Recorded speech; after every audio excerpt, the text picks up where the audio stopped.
Check दे दिया पुराना, पुराना मतलब सीटीएस 2008 का दे दिया और हम फिर रहेंगे, वो चेक बैंक में जाएगा, बैंक में जाने के बाद फिर रिजेक्ट होके आ जाएगा, हमारी पेमेंट वही की वही। तो जब भी अगर किसी से आप पेमेंट रिसिप्ट कर रहे हो चेक के थ्रू, तो ये भी जरूर देखना। फिर आपने और क्या चेक करना है, डेट्स। यहाँ पे ऐसा होता है ना, चेक टू लिखा होता है, तो यहाँ पर लिख दिया जैसे सेल्फ, यहाँ पर हो जाए उसका अकाउंट नंबर, यहाँ पे ऑथराइज सिग्नेटरी, यहाँ पे होता है आपके पास अमाउंट का, जैसे सेल्फ लिख दिया और यहाँ पर लिख दिया 5000 और यहाँ पे 5000 और यहाँ पर लिख दिया 4/7/2025। इस चेक को कौन लेके जा सकता है बैंक में? अगर आपको ये चेक दे दिया, आप बैंक में नहीं पहुंचे, आपको पेमेंट की जरूरत है, तो उस कंडीशन में आप क्या करेंगे, सेल्फ मतलब जिसके हाथ में ये चेक चल जाएगा उसी का ही सेल्फ हो जाएगा, वो जाके और बैंक से पैसा लेके आ सकता है। क्लियर हो गया? अब यहाँ पर डेट का इश्यू है, देखो 4/7/2025। एक चेक की वैलिडिटी कितनी होती है? एक चेक की वैलिडिटी कितनी होती है, कितने समय तक काम कर सकता है वो? 90 डेज तक, याद रखना। आज की डेट है इसके ऊपर, जैसे आज कितनी है, 5 जुलाई है, तो इस 5 जुलाई से आगे 90 डेज जितने होंगे उतने हम इसको बैंक में यूज कर सकते हैं। क्लियर हो गया सेल्फ का? अब अगर यहां पर नाम लिख दिया जैसे शीतल, सेल्फ की जगह उसने क्या लिख दिया, पेमेंट देते हो शीतल लिख दिया, तो अब केवल शीतल ही जा सकती है बैंक में और अपनी आईडी प्रूफ दिखाकर, और वहां से क्या ले सकती है, वो कैश को रिसीव कर सकती है।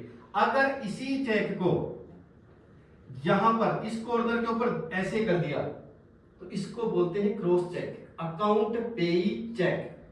अब ना तो शीतल लेके आ सकती है ये कैश और ना कोई दूसरा। अब जो ये क्रॉस हो जाता है इसका मतलब ये है कि शीतल के बैंक अकाउंट में ही पैसे आएंगे, कैश नहीं ले सकती, याद रखना। तो चेक की कितनी तरीके बता दिए मैंने। चेक कौन सा लेना है, सीटीएस 2010, चेक का नंबर कहां होता है ना, जहां से हम फाड़ते हैं वहां से। एक चेक की वैलिडिटी कितनी होती है, 90 डेज। क्लियर हो गया? आईएफएससी कोड ये कहां काम आएगा, जब आप इन फ्यूचर कभी भी आरटीजीएस या फिर क्या करेंगे, नेफ्ट, दो चीजें करते हैं ना।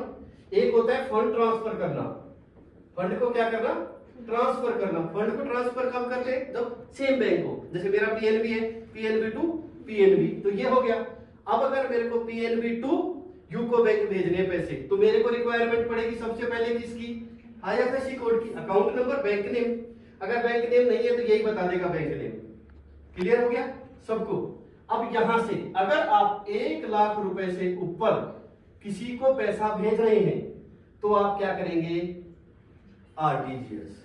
1 लाख से ऊपर अगर किसी को पैसा दे रहे हैं तो क्या करेंगे, आरटीजीएस। आरटीजीएस की full form real time gross settlement, real time gross settlement. ये कब मांगेंगे फॉर्म, आप देखो अभी इतनी नॉलेज नहीं थी, पर आज के बाद अगर आप बैंक में जाओगे तो अगर लाख रुपया से 1,10,000 रुपया किसी को भेज रहा है घर में, तो वहां पे जाके डायरेक्ट बोलोगे किसी भी बैंकर्स को आरटीजीएस का फॉर्म दे दो।